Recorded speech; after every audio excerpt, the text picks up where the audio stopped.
नमस्कार. माझं नाव अथर्व देशमुख. आज आपल्यासोबत जॉईन झालेले आहेत प्रसाद नामजोशी सर आणि त्यांचं पुस्तक आहे पॉइंट ऑफ व्ह्यू जगप्रसिद्ध चित्रपटांमधल्या स्त्री भूमिकांचा अनोखा भेद या नावाचं. तर त्या संदर्भात आपण सरांशी या मुलाखतीत बोलणार आहोत. तर सरांचा मी थोडक्यात परिचय देतो सुरुवातीला. प्रसाद नामजोशी हे लेखक, दिग्दर्शक आणि निर्माता आहेत. त्यांनी रंगा पतंगा, व्हिडिओ पार्लर या चित्रपटांचे लेखन आणि दिग्दर्शन केले आहे. तसेच त्यांनी कापूस कोंड्याची गोष्ट, फोटो फ्रेम या चित्रपटांचे लेखन केले आहे. हे सर्व चित्रपट अनेक राष्ट्रीय व आंतरराष्ट्रीय चित्रपट महोत्सवात प्रदर्शित झाले आहेत. सरांची शॉर्टकट आणि पांडेपुराण ही दोन पुस्तके प्रकाशित झाली आहेत आणि मेकिंग ऑफ क्लासिक्स भाग 1 आणि भाग 2 हे ऑडिओ बुक्स प्रकाशित झाले आहेत. त्यांच्या शॉर्टकट या पुस्तकाला 2013 सालचा महाराष्ट्र शासनाचा राज्य वाङ्मय पुरस्कार मिळाला आहे. पांडेपुराण हा जाहिरात गुरु पियुष पांडे यांच्या पांडेमुनियम या इंग्रजी पुस्तकाचा मराठी अनुवाद आहे. ईटीव्ही मराठी वाहिनीवर कार्यकारी निर्माता म्हणून काम केल्यानंतर स्वतंत्रपणे दिग्दर्शक म्हणून काही काळ काम सरांनी केले आहे. आजपर्यंत एकूण 200च्या वर लघुपट, शैक्षणिक पट आणि माहितीपटांसाठी लेखन, दिग्दर्शन आणि निर्मिती सरांनी केली आहे. दूरचित्रवाहिन्यांवर साप्ताहिक मालिका, माहितीपट आणि कार्यक्रमांसाठी लेखन, दिग्दर्शन सरांनी केले आहे. विविध नियतकालिकांमधून चित्रपट माध्यमाविषयी सरांनी लेखन केले आहे. सरांचे लघुपट निर्मितीसाठी टिप्स देणारं शॉर्टकट हे युट्यूब चॅनल आहे. तर सरांचं जे पुस्तक आहे पॉइंट ऑफ व्ह्यू नावाचं, त्याबद्दल मी सुरुवातीला थोडक्यात सांगतो. हे पुस्तक 2021 साली प्रकाशित झाले आहे आणि या पुस्तकाचे प्रकाशन अभिजित प्रकाशन या प्रकाशन संस्थेने केले आहे. या पुस्तकात सरांनी भारतातील आणि परदेशातील चित्रपटांचे, त्यातील स्त्री भूमिकांच्या दृष्टिकोनातून लेखन केले आहे. थोडक्यात त्या चित्रपटांमधील स्त्री भूमिकेला चित्रपटाचे केंद्रस्थान म्हणून त्या चित्रपटाचे विश्लेषण सरांनी पुस्तकात केले आहे. पुस्तकात सरांनी अशा प्रकारे भारतातील आणि परदेशातील एकूण 48 चित्रपटांवर लेखन केले आहे. यातील प्रत्येक चित्रपटावर सरांनी एक लेख पुस्तकात लिहिला आहे. पुस्तकात आर्थिकदृष्ट्या यशस्वी झालेले आणि समीक्षकांकडून महत्वाचे मानले गेलेले अशा दोन्ही प्रकारच्या चित्रपटांचा समावेश आहे. सरांची आपण मुलाखती त्या पुस्तकावर आणि चित्रपटाशी निगडीत इतर गोष्टींवर बोलणार आहोत. सर, सुरुवातीला थँक्यू, तुम्ही मुलाखतीला होकार दिलात आणि जॉईन झालात. सर, आणि चित्रपटांतील स्त्री पात्रांच्या दृष्टिकोनातून त्या त्या चित्रपटांचे विश्लेषण करावे आणि त्यावर अशा प्रकारे लेखन करावे असे तुम्हाला काय वाटतं? म्हणजे सुरुवात आपण अशीच करू. असं काही कुठलंही पुस्तक लिहिताना एकदम असं पुस्तकाचा विषय असं ते होत नसतं. हळूहळू ती इव्हॉल्व्ह होत जाणारी प्रक्रिया आहे असं मी समजतो पुस्तक ही. आणि ती तशीच असावी म्हणजे मग ते पुस्तकही दीर्घकाळ टिकतं. घाईघाईने पुस्तकासाठी केलेलं काम काही दीर्घकाळ टिकत नाही. तर ही पुष्कळ जुनी गोष्ट आहे. काही वर्षांपूर्वी सकाळमध्ये मी काही कॉलम लिहित होतो, शॉर्टकट नावाचा, शॉर्ट फिल्म मेकिंग संदर्भामध्ये. मग त्यातनं हळूहळू ते शॉर्टकट पुस्तक नंतर तयार झालं. त्यानंतर सिनेमा विषयक काही कॉलम असावा अशी चर्चा तत्कालीन संपादक जे होते अभय कुलकर्णी सर, त्यांच्यावर सुरू झाली असताना असा एक आम्ही चर्चेतनं असा विषय निघाला की सतत आपण सिनेमाविषयी चर्चा केली की हिरो कोण असं बोलतो आणि पुरुषच त्या सिनेमाचा हिरो आहे अशा अँगलनीच आपण सतत बोलत असतो. आपण मेंदूनी बरेचदा बायस्ड असतो या बाबतीमध्ये. तर स्त्री केंद्रित किंवा स्त्री भूमिकेच्या पॉइंट ऑफ व्ह्यूनी त्या सिनेमाकडे परत बघता येईल का असा एक विचार झाला आणि तसं काही लेखन मी करावं अशी एक कल्पना होती. तर तेव्हा सकाळच्या रविवार पुरवणीमध्ये मी हे लिखाण चालू केलं आणि एक चित्रपट घ्यायचा. तो चित्रपट चांगला असावा, काही कंटेम्पररी घेऊ, काही क्लासिक घेऊ, असं करत करत मी तो चित्रपट बघायचो. बहुतेक वेळेला तो मी बघितलेला असायचा, पण त्या सिनेमातली जी स्त्री भूमिका आहे तिच्या अँगलनी तो सिनेमा मी पुन्हा एकदा बघायचो. म्हणजे समजा ती छोट जरी भूमिका असेल तरी, समजा ती जर मुख्य असेल त्या सिनेमातली, तर कशी कथा तिच्या भोवती फिरते आहे अशा अर्थाने. आणि मी तसं लिहू लागलो आणि ते खूप लोकांना आवडलं. फार चांगली वेगळ्या प्रकारची तशी कल्पना होती. तर तसे काही माझे सिनेमा विषयक लिखाण झालं. त्यानंतर ते बाजूला म्हणजे संपला, तो कॉलम संपला लगेच. काही पुस्तक बिस्तक असं काही फार डोक्यात नव्हतं, म्हणजे करावंसं वाटत होतं पण त्याचा विचार चालू होता. त्यानंतर काही काळानंतर महाराष्ट्र टाइम्स मध्ये मी तिचा सिनेमा नावाचं एक कॉलम लिहिला. त्यात पण हाच विषय होता की स्त्री भूमिका त्या दृष्टीने लिहावं. अभिजित थिटे तेव्हा तिथले पुरवणीचं काम बघायचे, त्याचे संपादन करायचं. तर त्यांनी मला लिहायला सांगितलं की आपण असं करूया. असं करत माझ्याकडे जरा एक थोडं कंटेंट गोळा झालं. आणि मग याचं पुस्तक करायचं, तर माझा आग्रह असा होता की चित्रपट विषयक पुस्तक हे व्हिज्युअली अपिलिंग झालं पाहिजे. म्हणून मी हे पुस्तक, म्हणजे हे सगळे लेख, त्याचं ते सगळं पुस्तकासाठी रिराईट करायला लागतं, पुन्हा एकदा लिहावं लागतं. बरेचदा संदर्भ बदलतात. वर्तमानपत्रात तुम्ही कॉलम लिहिता तेव्हा त्याचे हे छोटं असतं, जीव छोटा असतो, म्हणजे कमी शब्दात ते तुम्हाला लिहावं लागतं. पुस्तकामध्ये तुम्हाला लिबर्टी असते. तर ते सगळे रिराईट केले. त्याच्यानंतर काही त्याच्यामध्ये तुम्ही वाचलं असेल तर त्याच्यामध्ये काही गमती जमती त्याच्यात ऍड केलेल्या आहेत. झूम इन नावानी छोट्या छोट्याच्या सिनेमा विषयक गोष्टी, की कदाचित त्या लेखाचा, मुख्य लेखाचा भाग नाही आहेत, पण तरी त्या वाचायला आवडतील लोकांना, अशा प्रकारच्या. तर असं सगळं घेऊन मी चित्रकार चंद्रमोहन कुलकर्णींकडे गेलो आणि सांगितलं की मला याचं पुस्तक करायचंय. मला माहिती नाही कोण प्रकाशित करणार आहे, पण मला हे कसं करायचंय ते मी तुम्हाला सांगतो. मला हे व्हिज्युअल रिच असं पुस्तक करायचं, तर तुम्ही मला या पुस्तकाचं संपूर्ण डिझाईन करून द्या. तर त्यांनी त्या पुस्तकाचं पूर्ण कला दिग्दर्शन पहिल्या पानापासून शेवटपर्यंत तसं तयार केलं. आणि मग ते सगळं डिझाईन घेऊन अभिजित प्रकाशनाकडे मी गेलो आणि अभिजित वाळिंबेंना ते आवडलं आणि मग त्यांनी त्याचं पुस्तक केलं. असं साधारण तो प्रवास आहे. आणि त्याची पहिली आवृत्ती संपली आहे आणि दुसरी आवृत्ती आता प्रिंटिंगला गेलेली आहे या पुस्तकाची. ती पण लवकरच येईल. हो. आणि सर, म्हणजे मी जसं म्हणालो की पुस्तकात आर्थिकदृष्ट्या यशस्वी झालेली आणि समीक्षकांकडून महत्वाची मानली गेलेली अशा दोन्ही प्रकारच्या चित्रपटांचा समावेश आहे. तर पुस्तकातील लेखनासाठी चित्रपटांची निवड करताना कुठले निकष तुम्ही वापरले होते? काय होतं, आर्थिक दृष्ट्या यशस्वी चित्रपट याला काही काळानंतर फारसा अर्थ उरत नाही. म्हणजे तुम्हाला आवडीचे चित्रपट किंवा लहानपणी कधीतरी तुम्ही बघितलेले, तुमच्या मनात घर करून असलेले चित्रपट किती काय व्यवसाय केला हे तुम्हाला आता माहित नसतं. किंवा त्या त्या वेळचे क्लासिक सिनेमे, जे सिनेमे तुम्ही बघून हसलात, रडलात, त्याला किती पैसे मिळाले ह्यानी काही आत्ता फरक नाही पडत. ते तत्कालीन चित्रपट आल्यानंतर त्या उद्योगाला, त्या चित्रपटाच्या निर्मात्याला, इतर मंडळींना 100% त्यांनी फरक पडतो. पण जेव्हा आपण मागे वळून बघतो तेव्हा त्यांनी काही फरक पडत नाही. दुसरं असं की आर्थिक निकषांनी काही चित्रपट चांगला किंवा वाईट ठरतो असं माझं मत नाहीये. एखाद्या सिनेमाला पैसे मिळावे का, तर जरूर मिळावे. सिनेमा, मी पण फिल्म मेकर आहे, त्याच्यामुळे मलाही माझ्या सिनेमाला पैसे मिळावे, निर्मात्याला आणखीन पैसे मिळावे असं मला वाटतंच. लोकांनी चित्रपट बघावे, हा व्यवसाय योग्य चालावा, म्हणजे माझ्याच काय तर माझी इंडस्ट्री चालण्यासाठी सगळ्यांचे चित्रपट चालावे असंही मला वाटतं. तर त्याच्यामुळे तो भाग वेगळा आहे. पण याचा अर्थ जास्त पैसे मिळवणारा चित्रपट हा जास्त चांगला, कमी पैसे मिळवणारा चित्रपट कमी चांगला असं मी मानत नाही, मुळीच कधीच मानत नाही.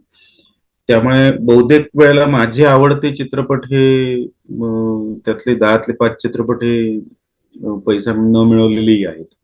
त्यामुळे तो निकष मी ह्या चित्रपटांची निवड करताना अजिबातच लावला नाही. हा योगायोग आहे की त्यातले अनेक चित्रपट हे आर्थिकदृष्ट्या यशस्वी ठरले आहेत आणि ते असतील तर आनंदाची गोष्ट आहे, एवढंच माझं म्हणणं आहे.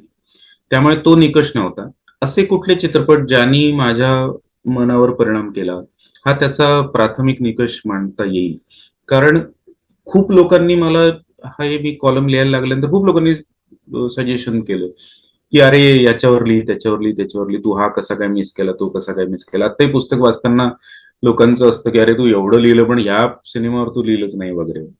तर आता ते त्यांचे चॉईस असतात. दुसरं असं की सारखं सारखं ज्या सिनेमांवर पुन्हा पुन्हा लिहिलं गेले तेही मी टाळले. काही नवीन सिनेमे घेतले, काही कंटेम्पररी त्या त्या वेळेला आलेले आणि महत्वाचे मला वाटले असे सिनेमे मी घेतले. बरेचदा काही दुर्लक्षित आणि अजिबातच माहीत नसलेलेही सिनेमे घेतले. रिलीज न झालेलेही काही सिनेमे घेतले की जे अजून रिलीज होऊ शकलेले नाहीत. असाही अक्षरा यासारखा सिनेमा त्याच्यामध्ये आहे. तर असं त्याच्यामध्ये निकष काही नव्हता. मला ज्या ज्या लोकांनी हा बघ तो बघ सिनेमा केलं, मी जे बघितले नसतील ते पुन्हा बघितले आणि जर मला असं वाटलं की नाही याच्यावर लिहायला पाहिजे तरच मी त्याच्यावर लिहिलं, अन्यथा नाही लिहिलं. तर तो एक मुद्दा आहे आणि बरेचदा तुम्हाला लक्षात येईल की काही सिनेमांचे जे पात्र आहेत ती त्याची लांबी कमी आहे या पुस्तकामध्ये मी निवडली गेली. तर कदाचित तो मुख्य भाग त्या सिनेमाचा नसेल, पण तुम्हाला त्या अँगलनी, त्या पात्राच्या भूमिकेतून, त्या स्त्री पात्राच्या भूमिकेतून चित्रपटाकडे बघितलं तर अजून वेगळ्या प्रकारचे शक्यता निर्माण होतात आणि कलेमध्ये अशा शक्यता कायम लपलेल्या असतात आणि म्हणून ज्या सिनेमात अशा शक्यता असतात की वेगवेगळ्या पात्रांच्या दृष्टिकोनातून तुम्हाला त्या चित्रपटाकडे बघता येतं, तो अ, खरा कलात्मक सिनेमा आहे असं म्हटलं पाहिजे. आणि मग असे चित्रपट मी निवडले, ना की कुठल्या सिनेमाला किती पैसे मिळाले त्याचं बॉक्स ऑफिस बघून निवडलेले नाहीत. म्हणजे अनेक सिनेमांचं काय बॉक्स ऑफिस आहे मला अजूनही माहित नाही. म्हणजे मला खरोखरच या विशिष्ट पुस्तकात तरी मला माहित नाही की हो, किती नाही तुम्ही काय काय पुस्तक बजेट म्हणजे आहे. सिनेमांचे आर्थिक काय काय गणित म्हणजे आर्थिक किती त्यांनी पैसे मिळवले वगैरे थोडं पुस्तकात लिहिलंय शेवटी म्हणजे प्रत्येक सिनेमाच्या. हा, म्हणजे ते एक लोकांना उत्सुकता असते की बाबा हो. काय झालं. आणि परत एक तोच मुद्दा असतो की अमुक एका चित्रपटाने किती पैसे मिळवले. म्हणजे आज जर तुम्ही बघितलं तर काही मोठे सिनेमे जेव्हा रिलीज होतात त्याचं तिकीटच 3,000 रुपये असतं. 4,000 रुपये तिकीट असतं सिनेमाचं. तर मग जास्त पैसे मिळणार ना त्या सिनेमाला. आणि 50 वर्षापूर्वी आलेल्या सिनेमाचं तिकीटच 1 रुपया होतं, 2 रुपये होतं. मग त्याचं बॉक्स ऑफिस कमीच होणार. किती लोकांनी बघितलं, किती लोकांवर परिणाम झालं सिनेमाचा, तुमचं काही आयुष्य बदललं का तो सिनेमा बघून? तुम्ही काही एक मनुष्य म्हणून तुमच्यामध्ये काही बदल झाला का? तुमच्यामध्ये काही ग्रोथ झाली का? तुमच्या कारण कलेनी हे सगळं करणं अपेक्षित आहे. चित्रपट म्हणजे काही साबणाची वडी नव्हे की तुम्ही आणली विकत, आंघोळ केली आणि झिजल्यावर नवीन आणली. असं समजायचं काही कारण नाही. चित्रपट ही अनेक लोकांना काहीतरी सांगायचं आहे म्हणून निर्माण झालेली कला आहे, असं मी समजतो. त्यातनं व्यवसाय झाला तर जरूर व्हायला पाहिजे. पण मूलभूत आता मी अमुक एक इतके रुपये मिळवणार आहे, असं ठरवून काही सिनेमा तयार होत नसतो, तो केला जात नाही. आणि लोकांना काय आवडेल आणि लोक काय बघायला सिनेमाच्या थिएटरमध्ये येतील याची तशी काही गॅरंटी नसल्यामुळे ते आधी सांगता येत नाही की हा सिनेमा चालेल किंवा चालणार नाही. कितीतरी अचानक आलेले सिनेमे की फार कोणाला अपेक्षा नव्हती ते चाललेले आहेत आणि कितीतरी खूप गाजावाजा केलेले सिनेमे हे फ्लॉप झालेले आहेत. त्यामुळे तसा काही कंट्रोल लोकांच्या मनाचा घेता येत नाही. हो. आणि सर, चित्रपटांतील स्त्री पात्रांच्या दृष्टिकोनातून चित्रपटाचा विचार केल्यास त्या चित्रपटाबद्दल कुठल्या नवीन किंवा महत्वाच्या गोष्टी आपल्याला जाणवू शकतात असे तुम्हाला वाटते? आणि जमल्यास या संदर्भात काही उदाहरणे देऊ शकाल का? आता काय होतं बरेचदा आपण सिनेमाची गोष्ट एवढी एक मुद्दा धरून बोलत असतो की या सिनेमात आधी हे होतं, ते होतं, ते होतं, ते होतं, मग हा भेटतो, तो भेटतो, ही मरते, त्याला काहीतरी पैसे मिळतात किंवा जी काही कथा असेल ती. याचबरोबर प्रत्येकाला काही बाजू असू शकतात या चित्रपटामध्ये आणि काही गोष्टी काही विरुद्ध बाजूच्याही असू शकतात. हा विचार आपण बरेचदा करत नाही. आपण खूप सुटसुटीतपणे आणि ठोकेबाजपणे त्या सिनेमाकडे बघतो. म्हणजे मी यामध्ये उदाहरणार्थ सिलसिला या सिनेमावर लिहिलेला लेख आहे. तर मी त्या लेखाचं म्हणजे त्याचं प्रकरणाचं शीर्षक आहे की सिलसिला कुणाचा. आता जर सिलसिला तुम्ही सिनेमा बघितला तर त्याच्यामध्ये असं लक्षात येईल की त्याच्यामध्ये लग्न झालेली 2 कुटुंब आहेत आणि अचानक एक दिवस तो जो अमिताभ बच्चनचं जे पात्र आहे ते त्याच्या जुन्या प्रेयसीला अचानक एका ऍक्सिडेंटली ते भेटतात आणि त्यांच्यामधलं प्रेम परत फुलायला लागतं. आणि मग फार काही ते प्रकरण पुढे जातंय नाही जातंय असं याच्यात एकदम भारतीय संस्कृती वगैरेची एक अचानक जाणीव होते आणि परत ते दोन्ही कुटुंब त्यांच्या त्यांच्या दिशेला लागतात. असा एक सिलसिला प्रेमाचा असा तो विषय आहे. आता याच्यामध्ये प्रत्येकाला असं वाटतं की अरे या पात्राचं लग्न झालेलं आहे आणि मग कशाला तू तिच्या मागे लागतोय, मग तिचंही लग्न झालेलं आहे, मग हे थोडे वेळेसारखे का वागताय वगैरे वगैरे. आता याच्या मागची भूमिका घेताना आपण कधीच त्या रेखाचं जे पात्र आहे त्या दृष्टीने सिनेमाकडे नाही बघत. आपण कायम जया बहादुरीच्या पात्राच्या दृष्टीने तिचं कसं बरोबर आहे हे गृहीत धरतो, कारण ती बायको आहे, ती स्त्री आहे आणि आपल्याकडे समाजामध्ये लग्न झालेली स्त्री म्हटल्यावर एकदम तिच्या बाजूनी आपण बोलायला लागतो. अजून आपण मागे गेलं तर या सिनेमात गोष्ट अशी आहे की ही जी जया बहादुरीचं जे पात्र आहे, जे सगळ्यात शेवटी आपल्या नवऱ्याला एक भारतीय संस्कृती कशी असावी आणि काय असावी असं भाषण देऊन पुन्हा आपल्या घरात परत आणते. हिनी कुठल्या का त्या अमिताभच्या पात्राशी लग्न केलं? तर चित्रपटातली गोष्ट अशी आहे की अमिताभला एक भाऊ आहे आणि त्या भावाबरोबर या जया बहादुरीचं अफेअर असतं आणि अचानक त्या भावाचा मृत्यू होतो आणि ही प्रेग्नंट असते. आणि म्हणून आता कोण बाबा या मुलाची जबाबदारी घेणार असा प्रश्न ती आर्ततेने आपल्या होणाऱ्या नवऱ्याच्या भावाला विचारते, म्हणजे अमिताभच्या पात्राला विचारते. आणि मग तो त्याचं दुसऱ्या स्त्रीवर प्रेम असतानाही मृत भावाच्या न झालेल्या बायकोची जबाबदारी घ्यावी म्हणून तिच्याशी लग्न करतो. आणि मग जेव्हा त्याला मग त्याचं काही प्रेम म्हणून लग्न केलेलं नसतं, जबाबदारी म्हणून लग्न केलेलं नसतं. आणि जेव्हा त्याला त्याची जुनी प्रेयसी भेटते तेव्हा अचानक त्याच्या मनात प्रेम जागृत होतं आणि नंतर अचानक ही बायको म्हणून लगेच त्याला भारतीय संस्कृती शिकवते. तर मी त्या लेखात असं लिहिलंय की मग जेव्हा इतकी तुला हे सगळं माहिती होतं तर मग तुझं लग्नाच्या आधी अफेअर आणि लग्नाच्या आधीच तू प्रेग्नंट कशी काय होती? आणि ते जेव्हा तू आता आपलं काय होईल आणि आपल्या होणाऱ्या मुलाचं काय होईल हा प्रश्न पडला म्हणून तू त्या ज्याच्याशी तू विवाह करणार होती त्याच्या भावाला त्याचं कसलंही बॅकग्राऊंड न विचारता तू तिच्याशी लग्न केलंस आणि त्याला लग्न करायला भाग पडलं.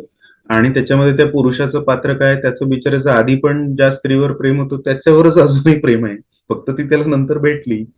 आणि त्या मुलीचं काय चुकलं? एकदा असा विचार करायला लागल्यावर आपल्याला असं वाटतं की अरे हा, याही अँगलनी त्या चित्रपटाकडे बघता येईल. आणि अशा अँगलनी आपण जोवर त्या चित्रपटाकडे बघत नाही कुठल्याही चित्रपटाकडे, की असं का नाही होऊ शकत, असं का झालं असेल. चित्रपट बदलायचा नाहीये तुम्हाला, चित्रपट आहे तोच आहे, चित्रपटातली पात्र तशीच आहे. आणि मग अचानक आपल्याला एक नवा दृष्टिकोन मिळतो. म्हणजे अगदी उदाहरणार्थ तुम्हाला एक सिनेमाचं उदाहरण नाही देत, एक वेगळं उदाहरण देतो. आपण एक सरसकट स्टेटमेंट करतो बघा, डॉक्टर आणि रुग्ण यांच्यामध्ये एक आपण स्टेटमेंट असं करतो की डॉक्टर रोग्याला जगवतो, असं एक आपण वाक्य म्हणतो की रोगी जिवंत का असतो, डॉक्टर आहे म्हणून. हे उलट म्हटलं वाक्य तर काय हरकत आहे की रोगी डॉक्टरला जगवतो. तसंही आहेच ना, कारण जर रोगीच राहिले नाही तर डॉक्टर काय करणार आहे? सो डॉक्टर ज्या अर्थी जगतो आहे, त्याला पैसे मिळत आहेत, ते कुठून मिळत आहेत? कारण तो रोगी आहे, तो त्याच्याकडे जातो, तो त्याला फी देतो, हा बरा होतो, तो श्रीमंत होतो. तर असं घडतंच ना, म्हणजे याही अँगलनी या सगळ्या व्यवसायाकडे बघता येईल. तर असं सिनेमाकडे वेगवेगळ्या व्यवसायाने बघता येतं आणि त्या त्या दृष्टिकोनातून जेव्हा तुम्ही बघायला लागता तेव्हा तुम्हाला आणखीन वेगळ्या पद्धतीचा सिनेमा कळतो. आणि कलेमध्ये असं केलं पाहिजे, तुम्ही एखादं पुस्तक वाचता तर त्या पुस्तकाच्या पात्राच्या पॉइंट ऑफ व्ह्यूनी तुम्ही परत त्या पुस्तकाकडे बघू शकता. म्हणून तुम्हाला बघा, तुम्ही पुस्तक नव्याने वाचलं तर परत नवं वेगळाच एलिमेंट लक्षात येतो त्या पुस्तकाचं. एक पुस्तक दुसऱ्यांदा वाचलं की प्रत्येक वेळेला नव्याने कळतं.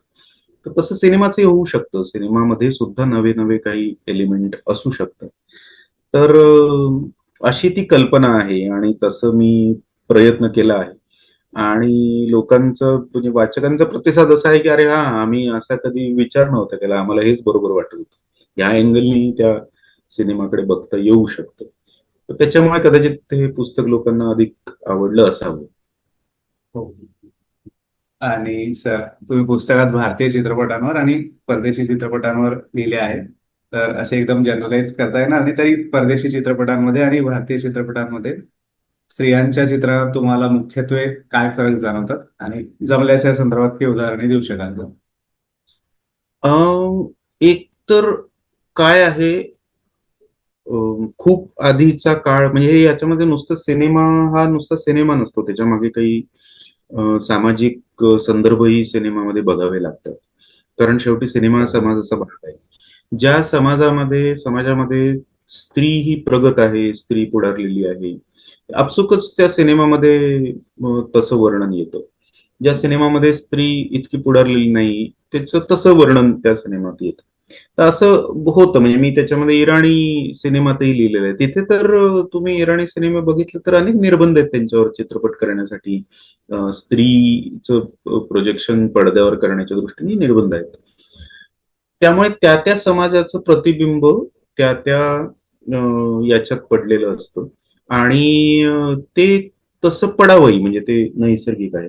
त्यामुळे असं काही ठामपणे म्हणता येणार नाही की सगळ्या पाश्चात्य चित्रपटामध्ये असं होतं आणि भारतीय चित्रपटात असं होत नाही. शिवाय पाश्चात्य म्हणजे काय हाही प्रश्न आहेच. म्हणजे बहुतेक वेळेला आपल्याला पाश्चात्य म्हणजे अमेरिकन सिनेमा असंच वाटत असतं. जसं फॉरेन म्हणजे अमेरिका वाटते आपल्याला, त्याच्यासारखंच. तर पाश्चात्य म्हणजे पाकिस्तानी सिनेमा आहे हा, म्हणजे पाश्चात्य हा आपण पश्चिमेकडचा सिनेमा अशा अर्थाने म्हणतो. पण मग भारताबाहेरचा सिनेमा म्हणजे पाकिस्तानी सिनेमा हा भारताबाहेरचाच सिनेमा आहे ना. किंवा श्रीलंकन सिनेमाविषयी पण मी लिहिलं आहे. तर तोही भारताबाहेरचाच सिनेमा आहे. तर तशी काही तुलना होऊ शकते का, की फक्त आशियातले सिनेमे म्हणून एक काही विशिष्ट त्याला टॅग लावता येईल वगैरे, असे अनेक प्रश्न आहेत की ज्याच्याविषयी चर्चा होऊ शकते. आपल्याकडे भारतीय चित्रपटांमध्ये थोडा स्त्रीचा विचार बहुतेक वेळेला स्टेरिओटाईप केलेला आढळतो, बहुतेक वेळेला असं मी म्हणेन. म्हणजे आपल्याकडे गाईड चित्रपट आहे, मी लिहिले बघा त्याच्यावर. गाईड जर तुम्ही कादंबरी मूळ वाचली गाईडमध्ये, तर त्याच्यामध्ये ती जी स्त्री आहे, त्या रोझी जी आहे ती त्या राजू गाईडला भेटते आणि त्यांचं एक वेगळं आयुष्य सुरू होतं.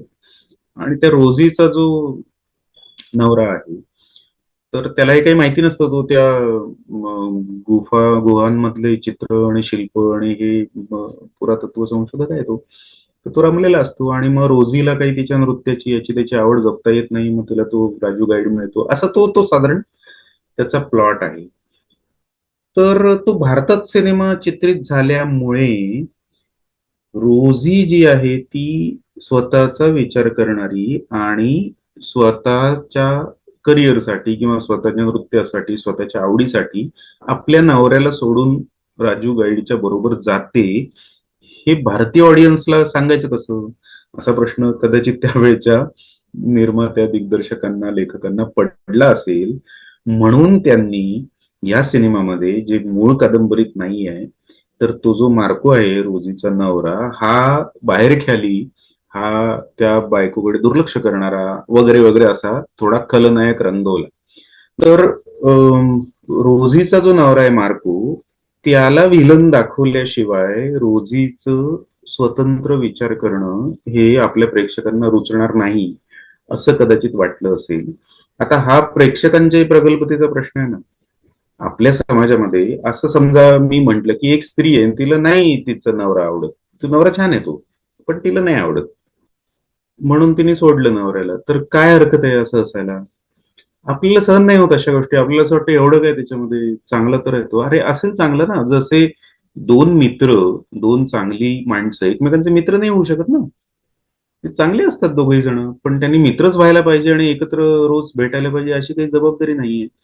तर एखाद्याचं झालं लग्न आणि ते लग्न झाल्यावर त्यांना असं लक्षात आलं की छान, तू छान आहेस, मी छान आहे, पण आपण नाही एकत्र राहायचंय, मला काहीतरी नाचायचंय आणि तुला काहीतरी चित्र काढायचंय, तर आपण असं करूया. तर असं सिनेमात दाखवलं तर चालेल का हा सिनेमा, हाही प्रश्न आहे. पण हे दाखवण्याची गरज आहे. आता ह्या दृष्टीने विचार केला पाहिजे. आपण किती काळ थापा मारत बसणार, किती काळ खोटं खोटं खेळत बसणार, तर असा प्रश्न आहे. बहुतेक वेळेला परदेशी चित्रपटांमध्ये असा त्यांना प्रश्न पडत नाही. ते या पद्धतीचं चित्रीकरण करतात की हो ठीक आहे, नाही आपलं पटत आहे, नाही मला हे योग्य करायचं नाही, म्हणून मग थोडसा याच्यामध्ये फरक पडतो. किंवा एक पोस्ट नावाचा चित्रपटाविषयी मी लिहिलेला आहे. तर त्याच्या वेळेला जेव्हा त्या वर्तमानपत्राचे प्रमुख म्हणून ती स्त्री एक निर्णय घेते, अशा त्या महत्वाच्या निर्णयावर तो चित्रपट संपतो. तर तो जेव्हा निर्णय घेतो तेव्हाचा त्याचं प्रेझेंटेशन, त्या निर्णयाचा शॉट, त्याच्याविषयी मी लिहिलेला आहे की तो अंगावर येत नाही. आपला तो भारतीय सिनेमा असता तर तो अंगावर आला असता तो शॉट. आम्ही 4 अँगलनी तो शॉट लावला असता, वरनं खालनं इकडनं तिकडनं म्युझिक दिलं असतं त्याला, आणि आपण जोरात तो अंगावर प्रेक्षकांच्या नेऊन हे शॉट आपण आदळतो, बघा बघा बघा हा शॉट, आता हे बघा ते बघा ते बघा, असं सगळं कलरफुल, सगळं लाऊड. आणि सध्याच्या काळात तर खूप जास्त चित्रपट लाऊड झालाय आणि खूप जास्त तो अंगावर आणला जातो. तर तेवढा अंगावर येणारा चित्रपट तुलनेने इतका तो येत नाही. तो थोडासा सटल असतो. कदाचित प्रेक्षकही त्याचा परिणाम असेल, थोडेसे चित्रपटाकडे बघण्याचा दृष्टिकोन वेगळा असणारे प्रेक्षक हाही त्याच्यामध्ये मुद्दा असू शकतो. तर हा प्रामुख्याने फरक जाणवतो. आणि प्रेक्षकांना काही गोष्टी कळतात, प्रेक्षकांनाही अक्कल आहे, तेही विचार करू शकतात. हा कॉन्फिडन्स भारतीय दिग्दर्शकांमध्ये तुलनेने कमी दिसतो. म्हणून ते सारखं समजावून सांगतात, ते स्पून फिडिंग करतात, सगळं खाऊ घालतात चमचम.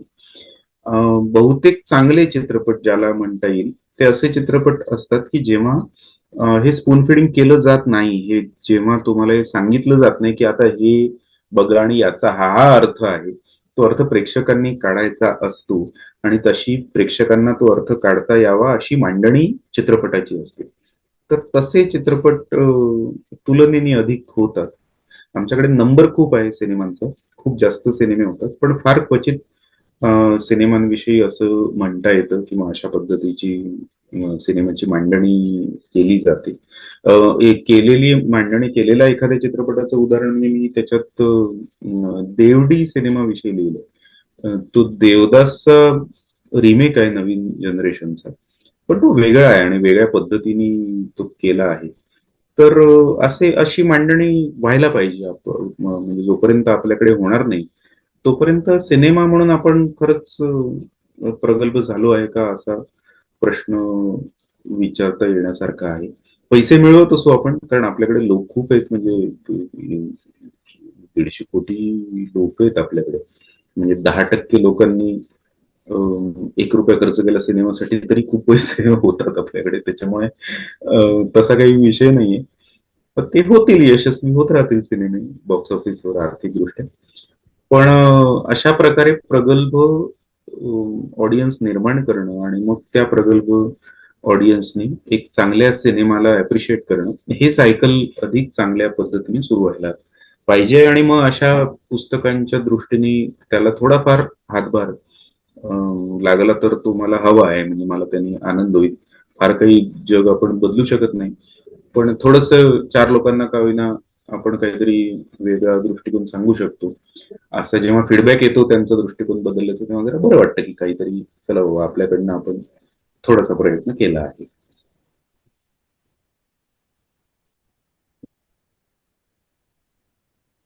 आणि सर, म्हणजे तुमच्या मते कुठल्या चित्रपटाला चांगला चित्रपट मानता येईल? म्हणजे हे तुमचे हे पुस्तक वाचून मला जाणवले काही प्रमाणात तरी की चित्रपट वास्तववादी असावा असा तुमचा काही प्रमाणात आग्रह आहे.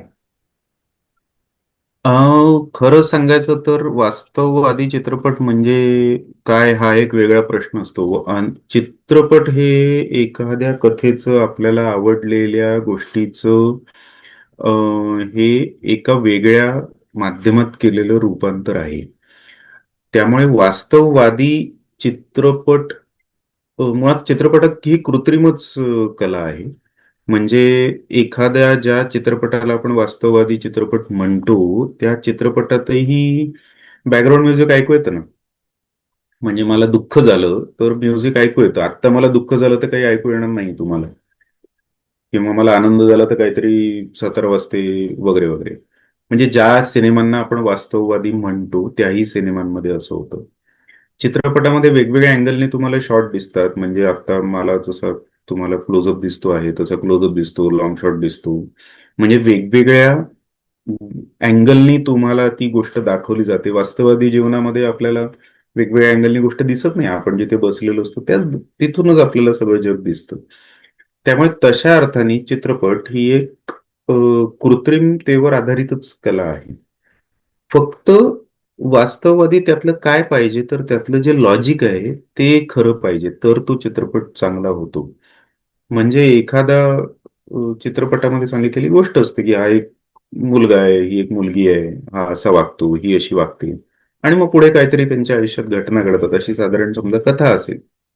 तर एखादी घटना घडल्यानंतर या मुलाची आणि त्या मुलीची त्याला प्रतिक्रिया कशी असते याच्यावर तो चित्रपट चांगला किंवा वाईट असू शकतो.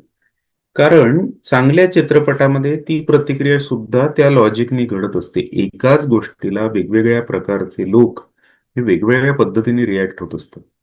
आणि ते कसे रिॲक्ट होतील हे त्यांच्या जडणघडणीमध्ये, त्यांच्या स्वभावामुळे, परिस्थितीमध्ये, आर्थिक असेल, सामाजिक असेल, हे ठरत असतं.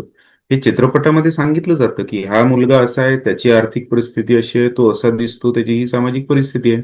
हे सिनेमाचाच मेकर तुम्हाला आधी सांगतो. मग माझं एवढंच म्हणणं असतं की मग तू जी गोष्ट मला सांगतोय आणि जी पात्र तू मला दाखवली आहे त्याच्याशीच प्रामाणिक राहा आणि शेवटपर्यंत तीच गोष्ट मला सांग. अचानक डिरेक्टरच्या मनात आलं, लेखकाच्या मनात आलं म्हणून काहीतरी तिसऱ्याच गोष्टी सांगतात, चौथ्याच गोष्टी सुरू होतात. मग तो सिनेमा सिनेमा राहत नाही, तुम्ही प्रेक्षकांची फसवणूक करता. आणि असे सिनेमे माझ्या दृष्टीने वाईट आहे. आता याला वास्तववादी म्हणायचं असेल तुम्हाला तर तुम्ही म्हणा. माझं काही त्याच्याबद्दल म्हणणं नाही. मला फॅन्टसी सिनेमा पण चालतो, म्हणजे ते वास्तव त्याच्यात काहीच नसतं. अॅनिमेशन सिनेमे सुद्धा चांगले असतात, त्याच्यात काय वास्तव असतं? काहीच नसतं. पण त्याच्यात लॉजिक आहे की नाही, त्याची मांडणी योग्य आहे की नाही, पात्रांच्या बरहुकूम ती गोष्ट पुढे जाते की नाही, त्याच्यात प्रामाणिकपणा आहे की नाही, ही गोष्ट सांगण्याचा प्रामाणिकपणा आहे की नाही, ह्या सगळ्या गोष्टी म्हणजे महत्वाच्या आहेत. मग अदरवाईज तशा नसल्या तर मग तो सिनेमा पुढे बघवत नाही. म्हणजे एखादा खूप गरीब शेतकऱ्याची गोष्ट सांगताना त्याचे कपडे आपल्याकडे मराठी सिनेमांमध्ये पांढरे शुभ्र दाखवतात, तो शेतकरी असल्यामुळे. तर तर शेतकरी, श्रीमंत शेतकऱ्याचे कपडे इतके पांढरे नसतात, कारण तो मातीत काम करत असतो. तर पण आपल्याकडे तसे दाखवले जातात. मग असं वाटतं की अरे हे जरा गडबड आहे. म्हणजे तुम्ही एकीकडे गरिबही दाखवता आणि एकीकडे तुम्ही इतकं स्वच्छही शुभ्र असं श्रीमंती आजच सकाळी कपडे विकत घेतल्यासारखे दाखवतात वगैरे. किंवा असे अनेक असतात सिनेमांमध्ये अशा गोष्टी की ज्याच्यात काही लॉजिकच नसतं, ज्याच्यात काही कळतच नाही. असे अनेक सिनेमे आहेत की ज्या सिनेमामध्ये तो हिरो मिशी लावतो आणि त्याच्या बायकोलाच ओळखता येत नाही वगैरे, असं आहे ना ते रब ने बना दी जोडी वगैरे सिनेमा. तर असं वाटतं की अरे असं असं काय, असं असतं का कधी? तर असं कधी असू शकत नाही. हा, त्याचं तो बायकोपासून हरवू शकतो, अनोळखी होऊ शकतो, बायको त्याला ओळखत नाही असंही होऊ शकतं. पण त्याच्यासाठी नुसती एका मेशी लावून नुसतं काहीतरी हॅ हो करत बोलल्याने असं काही होत नाही. आणि मग तसं वाटतं की चुकतंय म्हणजे माझा चॉईस नाही हा सिनेमा बघण्याचा. तर असा तो विषय आहे. आणि सगळ्यात शेवटी काहीतरी तो शेवट गोड करायला म्हणून सगळ्यांना एकत्र आणणे, त्या सिनेमावर काहीतरी समाजाचं एक भाष्य करणे आणि मग काहीतरी जगात तुम्ही वागा कसे आणि जग म्हणजे काय आणि समाज म्हणजे काय, अनेक क्लिष्ट प्रश्न एका सिनेमात चुटकीसरशी सोडवून दाखवणे. हे सिनेमे यांना काही अर्थ नाही. म्हणजे जगाला जे प्रश्न सुटले नाहीत हजारो वर्ष, ज्या प्रश्नांची उत्तरं माहिती नाही, जे प्रश्नांची उत्तरं न मिळणे हीच कदाचित त्याची त्या प्रश्नांची शोकांतिका आहे. असे प्रश्नांची उत्तरही पटापट आपण पटकन सोडवून झटपट सगळ्या गोष्टी त्या सोप्या करून टाकतो. तर तसं काही मला ते सिनेमे नाही आवडत. तो चांगला सिनेमा हा की जो तुमच्या बरोबर घरी पण आला पाहिजे, तुमच्या डोक्यात राहायला पाहिजे. तुम्ही त्याच्यावर पुन्हा विचार केला पाहिजे, पुन्हा एकदा बघितला पाहिजे, पुन्हा नव्याने तो समजून घेतला पाहिजे. त्या सिनेमाचं उदाहरण देऊन सिनेमाचं पुढचा सिनेमा शिकवता आला पाहिजे लोकांना. असं काहीतरी गोष्टी घडल्या तर मग तो चांगला सिनेमा असावा. त्याचं त्याचं एक लॉजिक असावं, त्याचं म्हणणं असावं आणि ते सिनेमातूनच ते म्हणणं त्यांनी सांगावं. वेगळे डायलॉग बोलून परत म्हणणं सांगण्याची गरज नाही. ते दृकश्राव्य माध्यम आहे, त्या दृकश्राव्य माध्यमातूनच ज्या काही गोष्टी सांगायच्या आहेत त्या सांगाव्या. ते आपल्याकडे मराठी स्टेजवर ते असतं बघा, तो एक येतो आणि तसं पंख हलवतो आणि म्हणतो, "मी आहे कावळा, काव काव." अशी सुरुवात होते बघा आपल्याकडे नाटकं बिटकांची. तर मला हे असं आवडत नाही. मला असं वाटतं तू कावळा आहे तर मला आपोआप कळलं पाहिजे तू कावळा आहे. तू परत मी कावळा आहे हे तोंडानी सांगत असेल तर जरा मला तो सिनेमाचा फॉर्म म्हणून चुकीचा वाटतो. कदाचित तो लोकनाट्यात किंवा जिथे कॉस्ट्युम ड्रामा नाहीये तिथे कदाचित त्याची गरज असेल. तर असं काही तो श्रीमंत असेल तर तो व्हिज्युअली श्रीमंत दिसला पाहिजे, गरीब असेल तर तो व्हिज्युअली गरीब दिसला पाहिजे. एवढाच साधा मुद्दा आहे माझा. आणि मग असे चित्रपट चांगले असं मला वाटतं. हो. आणि सर तुम्ही शॉर्ट फिल्म्स म्हणजेच लघुपटांबद्दल शॉर्टकट हे पुस्तक लिहिले आहे. तर लघुपटांचे काय वेगळेपण आणि महत्व आहे असे तुम्हाला वाटते? आणि जमल्यास त्या संदर्भात काही उदाहरणे देऊ शकाल का? आणि तुम्हाला इंटरेस्टिंग वाटलेल्या काही लघुपटांबद्दलही सांगू शकाल का? शॉर्टकट पुस्तक मी लघुपटाच्या निर्मिती संदर्भात लिहिलेलं आहे आणि त्या हो. पुस्तकाच्या शेवटी जो विभाग आहे त्याच्यामध्ये मी चांगल्या लघुपटांचं रसग्रहण सुद्धा केलं आहे. त्यामुळे चांगल्या लघुपट कुठले आहेत, काय आहेत आणि ते का चांगले आहेत हे जाणून घ्यायचं असेल तर ते पुस्तक वाचावं लोकांनी असं मी म्हणेन. त्यामुळे आपण त्याच्याविषयी नको बोलायला, कारण तेही मी इथे सांगितलं तर मग लोक पुस्तक वाचणार नाही. पण लघुपटाचं लांबीमुळे लघुपटाला लघुपट म्हटलं जातं. फीचर लेंथ फिल्म आणि शॉर्ट ड्युरेशन फिल्म असं त्याचं वर्णन आहे. साधारण एका तासापेक्षा जास्त असेल तर त्याला फीचर लेंथ म्हणतो आपण, म्हणजे सिनेमा म्हणतो. आणि मग त्याच्यामध्ये एक मुख्य पात्र असतं, मग त्याची छोटी छोटी उपकथानकं असतात, भरपूर पसारा त्याच्यामध्ये मांडता येतो. लघुपटामध्ये इतकं सगळं आपल्याला करण्याची गरज नसते, त्याचा जीव तेवढा नसतो, छोटी गोष्ट असते. आणि त्याचं लेंथ पण, ड्युरेशन जे आहे चित्रपटाचं ते छोटं असतं, कमी असतं. आणि ते कितीही कमी असू शकतं, म्हणजे अगदी काही सेकंदाचे सुद्धा फिल्म्स लोकांनी केलेले आहेत. आणि त्याप्रमाणे ते शॉर्ट फिल्म असतात. आणि लोकांना ते आवडतं, ते माध्यमही प्रभावी माध्यम आहे. म्हणजे सिनेमा 2 तुकड्यात 3 तुकड्यात केला म्हणजे काही त्याची शॉर्ट फिल्म होत नाही. त्याला परत नव्याने त्याच्याकडे बघायला लागतं. मग आपल्याकडे आपण म्हणतो तसं टेस्ट प्लेअर वेगळा असतो, 20-20 खेळणारा वेगळा असतो. काही लोकांना दोन्ही जमतं, काही लोकांना दोन्ही जमत नाही. पण एकदा तुम्हाला क्रिकेट आलं म्हणजे तुम्ही त्याच मेंटॅलिटीने कुठलाही गेम नाही खेळू शकत. तुम्हाला त्याची मानसिकता तयार करावी लागते, असावी लागते तुमच्याकडे. तसं ते शॉर्ट ड्युरेशन फिल्म असते. तर लोकांना मात्र आवडतं, त्याचे अनेक फेस्टिवल्स असतात, अनेक प्लॅटफॉर्मवर ते शॉर्ट फिल्म्स उपलब्ध आहेत.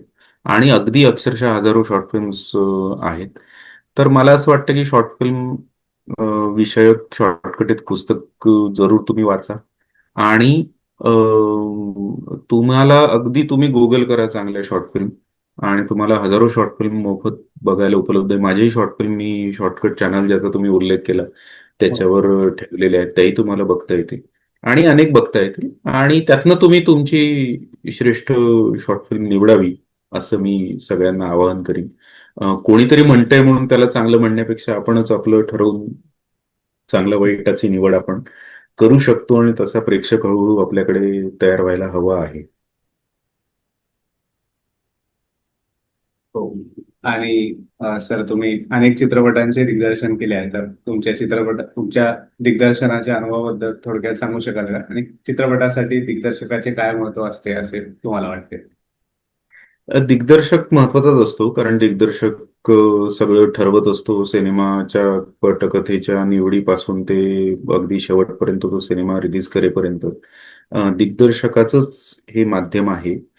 दिग्दर्शक ठरवत असतो की तुम्हाला काय पद्धतीने ही कथा तुमच्यापर्यंत पोचवायची आहे, आणि त्याची विजन या चित्रपटाच्या मागे असते, आणि ती फार महत्वाची असते. संपूर्ण चित्रपट कसा दिसणार आहे लोकांना, हे ज्याला आधीपासून कळत असतं त्याला दिग्दर्शक म्हणतात. आपल्याकडे मराठी सिनेमांमध्ये नवीन सध्या दिग्दर्शकाची व्याख्या आहे, ज्याला प्रोड्युसर मिळतो तो दिग्दर्शक, अशी एक व्याख्या आहे. म्हणजे ज्याच्याकडे, ज्याला पैसे असणारा माणूस लाभतो तो दिग्दर्शक होतो आजकाल. पण त्याला दिग्दर्शक म्हणण्याचं काही कारण नाही. त्याला आधीच सिनेमा व्हिज्युअली कळला पाहिजे की माझे हे अशा इतके शॉट आहेत, इतके नंबर आहेत, इतक्या शॉट्समध्ये, इतक्या सीनमध्ये मला ही गोष्ट या पद्धतीने सांगायची आहे, हे तो ठरवतो. आणि मग तसे सगळी टीम जोडून घेऊन त्यांना ते सगळं समजून सांगून तशा प्रकारचं एक्झिक्युशन तो करून घेतो. तो दिग्दर्शक, त्याची अतिशय महत्वाची भूमिका असते. नाटकात जसा लेखक असतो तसा चित्रपटामध्ये दिग्दर्शक असतो. आणि अतिशय कारण नाटक हे शब्दातून, बोलण्यामधून व्यक्त होतो, त्याच्यामुळे त्याच्यात लेखकाची भूमिका महत्वाची असते. पण चित्रपट हे दृश्यातून व्यक्त होत असतो, त्याच्यामुळे त्याला दिग्दर्शक लागतो. आणि अतिशय मला आवडतं हे काम करायला. आणि मजा येते, म्हणजे ते शॉर्ट फिल्म असेल, डॉक्युमेंटरी असेल, एज्युकेशनल फिल्म असेल, हेड फिल्म असेल, सिनेमा असेल. माझ्या सुदैवाने सगळ्याच गोष्टी मला दिग्दर्शित करता आल्या. आणि त्या त्या वेळेला ती भूमिका बदलून, त्याचा फॉर्मॅट बदलून, त्याचं फायनल तो चित्रपट किंवा तुम्ही केलेली गोष्ट कुठे दिसणार आहे, कोण बघणार आहे, हे लक्षात घेऊन, त्याचा जीव लक्षात घेऊन त्याच्या दिग्दर्शनाची शैली बदलावी लागते. मोठा विषय आहे तो आणि अभ्यासाचा विषय आहे. तर त्याच्यावरही कधीतरी लिहीन मी, जमलं तर पुस्तक. अशी भविष्यातली योजना आहे माझी काहीतरी. तर बघूया काय काय होतंय ते. हो, सर. आणि सर, नाही, तुम्ही भारतीय आणि परदेशातील अनेक भाषांतील चित्रपटांचा अभ्यास केला आहे. तर तुमचे मराठी चित्रपटांबद्दल काय मत आहे? म्हणजे मराठी चित्रपटाचे काय वैशिष्ट्य, वेगळेपण किंवा मर्यादा तुम्हाला जाणवतात? मराठीमध्ये चांगला चित्रपट निर्माण होत आला आहे, आत्ताही होतोय आणि पुढेही होईल असं मला वाटतं. संख्या खूप जास्त आहे आणि त्यामुळे गर्दी बरीच आहे. आणि दरवर्षी साधारण अ, अ, 50, 60, 70च्या वर सिनेमे आपल्या मराठीमध्ये निर्माण होतात, रिलीज होतात. त्यातले किती प्रेक्षकांपर्यंत पोहोचतात, किती तयार होतात, हा एक मोठाच विषय आहे. त्यातले 10 सिनेमे तरी नाव घेण्यासारखे असतात का, असाही मुद्दा आहे. पण इतिहासापासून, अगदी सुरुवातीपासून आजपर्यंत आणि पुढेही काही ना काही दिग्दर्शक येत असतात, काहीतरी चांगलं करायचा प्रयत्न करत असतात. आणि इतर सर्व भाषांमध्ये जसे बरे वाईट चित्रपट होतात तसे मराठीतही होतात. त्यामुळे वेगळं असं माझं काही त्याविषयी मत नाही. चांगले सकस चित्रपट व्हावेत, संख्या कमी असली तरी चालेल, पण ते चित्रपटाची निर्मिती व्हावी आणि प्रेक्षकांना चित्रपटगृहात बघायची वस्तू आहे हे कळावं, असं दोन्ही बाजूनी अ, ते व्हायला पाहिजे. आणि तेव्हा कुठे ही इंडस्ट्री सगळ्या अर्थाने वर येईल.